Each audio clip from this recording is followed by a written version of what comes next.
I gotta get my knees extended. I got my long dancer's legs. Oh, jeez.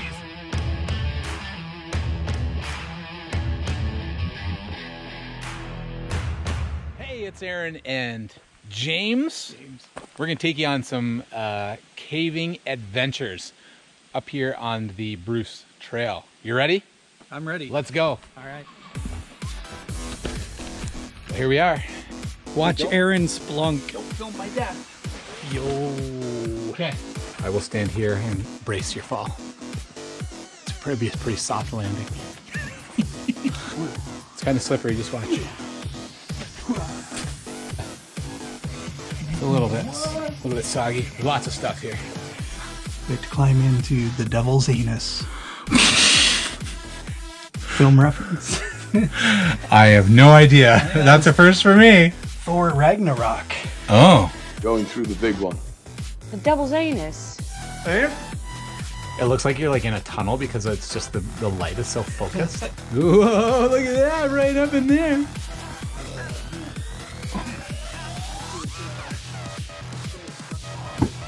I don't want to be left here. So Aaron and I are exploring today, and along the way we're going to answer another one of your questions. Weren't Adam and Eve related? And if so, wouldn't that be incest? When we're talking about this this question or this issue about Adam and Eve, there's three viewpoints that we want to give, and we're going to let you decide. So the first viewpoint is this, is that Adam and Eve were real people, literal people in Genesis 1. They had kids in the ancestral way, but there's like 1,000 years of them being alive on Earth before humanity gets wiped out with the flood, and then we restart things. God restarts things with Noah and his family. So the whole stuff with Adam and Eve may have happened, but it was reset with the Noahs. There was so much time in between Adam and Eve doing incest, if that's what we want to say, is by the time we get to Noah and his family, incest does not matter. So viewpoint number 2 is that Adam and Eve were real people, but maybe in Genesis 1, they weren't individual people. There were other people that they represented all of humanity. And so if we were to question incest, it wouldn't matter because we're not talking about two people. We're talking about all of humanity. So that kind of blows the incest thing out of the water. And viewpoint number 3 is this, is that Adam and Eve were at some point real people, but in Genesis 1, were not real people. They were an allegory for how God was going to set up all of humanity. So there's this idea that in Genesis, and we talk about creation, it's not about created rocks and moss and trees and animals and people. That's not what Genesis 1 is about if we were to talk about this viewpoint. Genesis 1 is about a creation of how the world works and operates and the systems that God set up through all the things in Genesis 1. And so we have these 3 viewpoints, and we're going to dive into them just a little bit into this episode and maybe help you unpack the answer of, was it incest? Was it incest?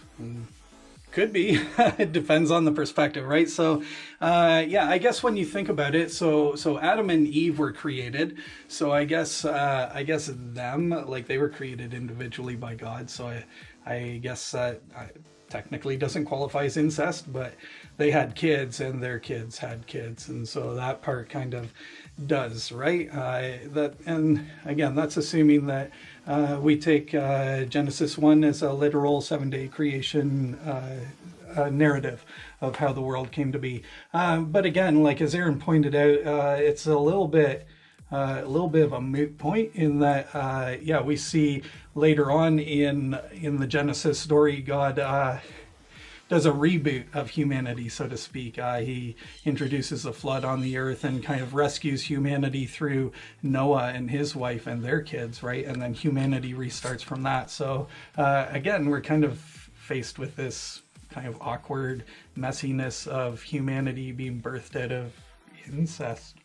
So viewpoint number 2 is simply this, is that Adam and Eve were real people. They had a family, but that doesn't necessarily mean they were the only family on earth, you know, because we see there's such an amount of time. We don't know at what point time passed. So if there was other families, who knows if there was a 10-year span that the Bible doesn't talk about, that there were other families around, or a 100-year span, or whatever.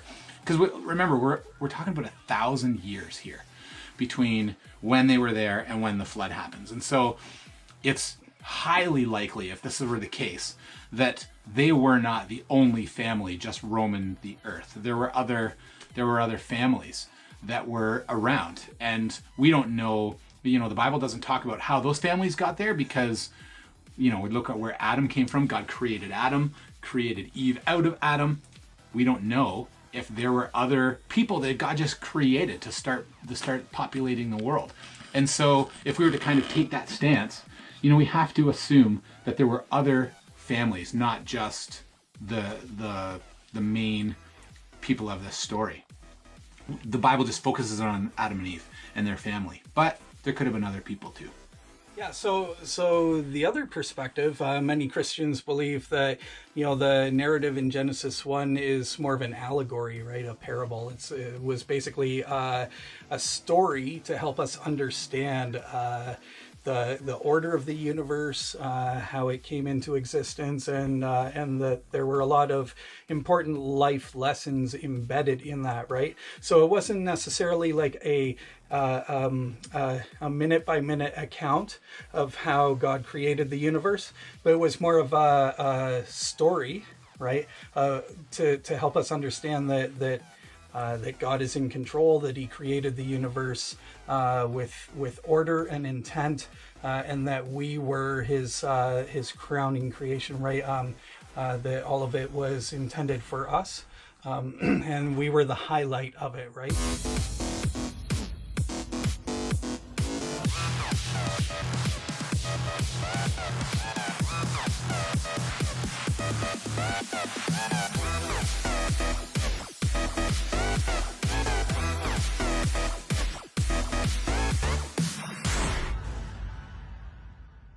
So for me, you know, I don't spend a ton of time sort of thinking about this and trying to figure it out, because to me that's like, it's kind of a side issue, right? It's not the main point of the Bible or of Christianity.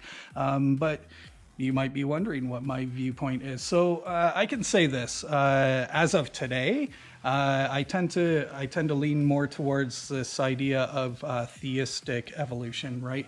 So the idea that the evolution did occur, but it was like, that was God's plan as well, right?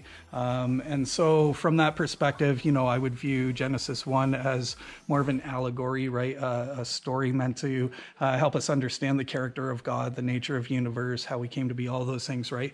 But I'm also very open. Like I said, like, to me, it's not the main point, right? The main point to me is like, what sort of life lessons are we to draw out of that, right? You look at like, so Adam and Eve in the garden, they had it all.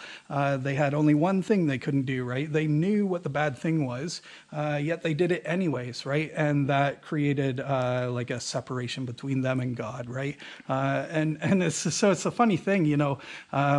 People talk about the Bible being this ancient book that has nothing to do with us today, yet we see that throughout the course of humanity, human nature has never really changed, right? One of my favorite passages in the New Testament, in Romans 7, Paul writes about, I know what the right thing is, and yet still I do the wrong thing. I want to do the right thing, but I keep doing the wrong thing. He goes on and on riffing on this idea, right? It's the same for us today. It's the same for me today, right?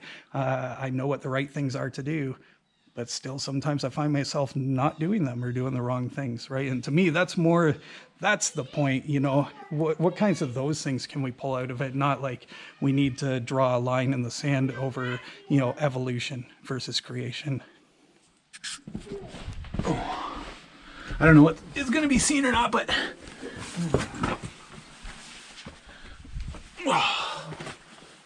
These rocks are moist. I know. Got to be super careful coming through here. Caving. Nothing better than caving. Were you recording that? Yes. Oh, good. It's very rare for people to hear me sing. We should turn that into a track. Caving. this like tree root from that tree up there. Oh, yeah. It's amazing how like Comes down, right? yeah, how life will fight through adversity. Life finds a way. Always. Movie quote. Who said it? Aaron White. Jurassic Park. Oh, Jurassic Park. Life finds a way. Was it? They were talking about frogs figuring out life because they were of the same gender. Here's my viewpoint, and it's changed over the years. I always grew up thinking and assuming and believing that Adam and Eve were two literal people that populated the world and out of God. And it wasn't just until recently where I started to just question that. And that's totally fine to question that. So in one camp, I would be like the literal, they were two people that their family had incest and that's how things were. But it wasn't until within the last couple of years that I just started to reread Genesis 1 with a new perspective. And there was, I mean, when you read Genesis 1, there's lots of things in there that don't make sense, that fit better in an allegory. It fit better in like something means something else. You know, take for example, a talking serpent that tricked Eve into eating the fruit. Like that doesn't happen normally. Maybe it happened back then. I don't know. But to me, when I started to read that, I'm like, you know, if that is like an allegory or a parable to something else about how the world works and how the world operates. And so I started with Adam and Eve being real people. Their family populated the world out of everybody, 7 days, creation type stuff.